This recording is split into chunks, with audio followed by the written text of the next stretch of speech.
Hello, friends, and welcome to another episode of Anatomy of a Movie. Over the course of these videos, I will be doing something a little different this time. Instead of talking about the theme, I'll be discussing and dissecting one scene from a movie.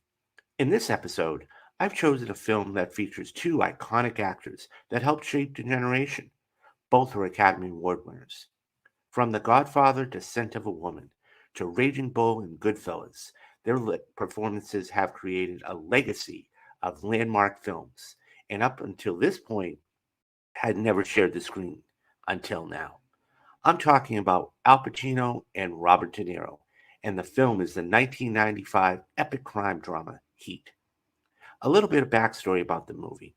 It co stars Val Kilmer, Tom Sizemore, Ashley Judd, and Dennis Haysbert. The scene I'll be talking about today is what one I believe is one of the top 25 scenes ever put on film. As the scene progresses, I will occasionally be giving you my thoughts about their meaning. Before we dive into the scene, though, there are a couple of things to know. First, Michael Mann did such an incredible job to have two powerhouse actors confront each other over something as mundane as a cup of coffee. What do you say I buy you a cup of coffee?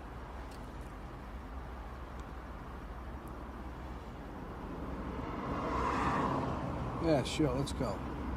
Follow me. Something else to take note of is as the scene progresses, you will see one when they make a movement with their head or hands, the other will counter it. Finally, the other last thing to note is that this was all done on take 12. It took so long because Mann wanted to get it right.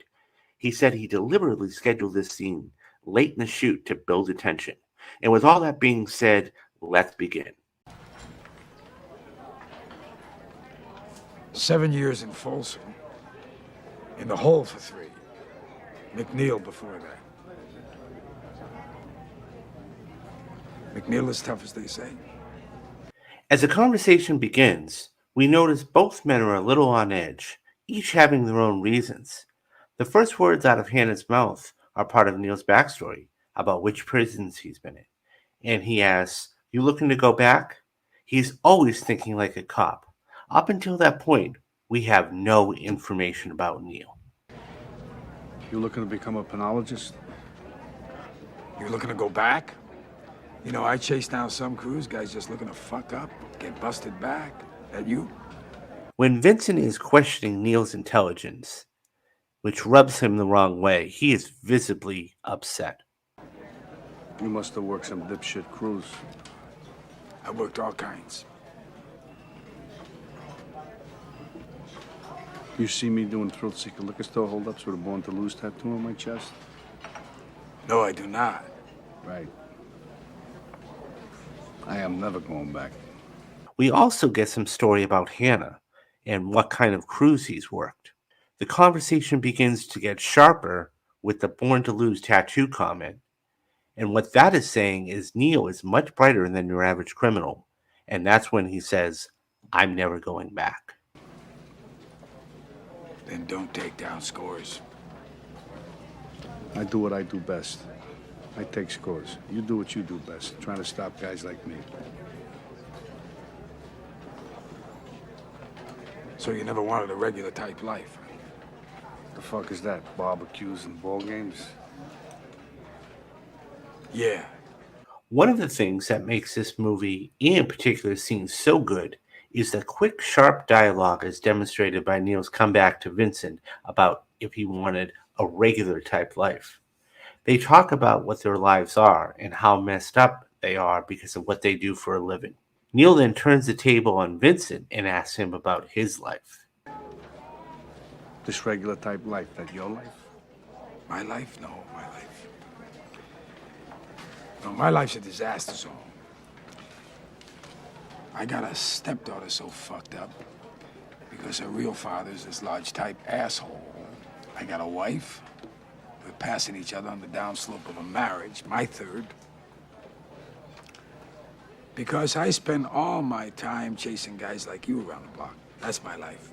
When Neil talks about Vincent's marriage and why it fell apart, it would seem to indicate that he only cares about the person he is after, rather than his wife. Hence the comment, "I spent all my time chasing guys like you." On the one hand, Vincent has trouble staying married, while on the flip side, Neil would just be happy for companionship. Guy told me one time, don't let yourself get attached to anything you are not willing to walk out on in 30 seconds flat if you feel the heat around the corner. Now, if you're on me and you gotta move when I move, how do you expect to keep a marriage? Well, that's an interesting point. What are you, a monk? Neil's mantra of don't let yourself get attached to anything you are not willing to walk out on 30 seconds flat if you spot the heat around the corner gives you more insight into why Neil is alone. It's interesting because here we have someone in Neil who has been alone his whole life trying to give relationship advice to someone who is struggling to stay in a marriage. I have a woman. What do you tell her? I tell her I'm a salesman.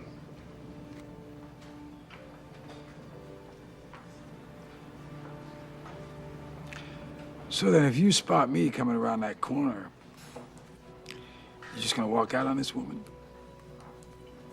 Not say goodbye? That's the discipline. That's pretty vacant, no? Yeah, it is what it is. It's that or we both better go do something else, pal. I don't know how to do anything else. Neither do I. I don't much want to either. Neither do I. At this point, you can tell through their facial expressions and the inflection of their voices just how much admiration they have for one another. You know, I have this recurring dream. I'm sitting at this big banquet table, and all the victims of all the murders I ever worked are sitting at this table, and they're staring at me with these black eyeballs because they got 8-ball hemorrhages from the head wounds.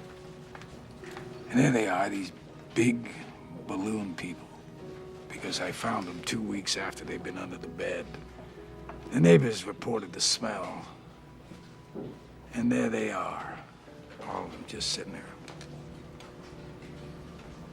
What do they say? Nothing. No talk? Just, they don't have anything to say. See, we just look at each other.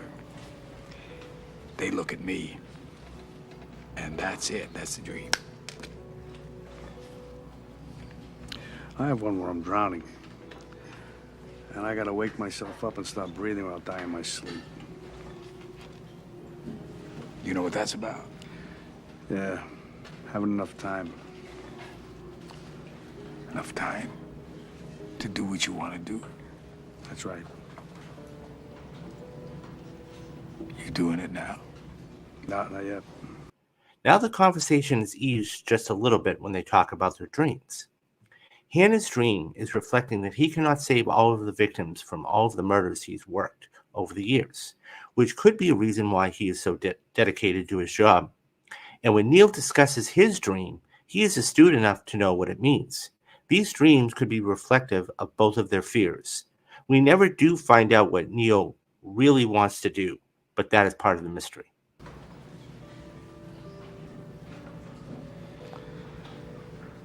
You know, we're sitting here, you and I like a couple of regular fellows.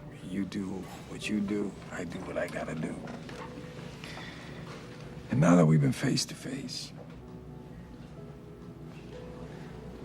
if I'm there and I gotta put you away, I won't like it. But I'll tell you,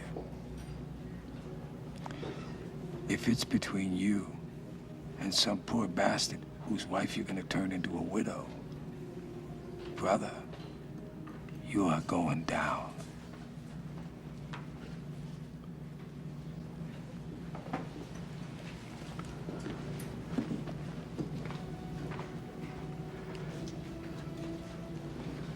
There's a flip side to that coin. What if you do got me boxed in? Then I gotta put you down. Because no matter what, you will not get in my way. We've been face to face, yeah. But I will not hesitate. Not for a second. All of a sudden goes from 0 to 60 in just the blink of an eye, and lets Neil know that he is not messing around. If I'm there and I gotta put you away, I won't like it, but brother, you are going down. Neil fires back with his own threat to make it known to Vincent that he will not be stopped. What if you do have me boxed in and I gotta put you down because you will not get in my way? This shows the caliber of both these men and what they're willing to do to achieve their goals. Maybe that's the way it'll be. Or, who knows? Well, maybe we'll never see each other again. It ends with a little ambiguity, making you wonder what will happen.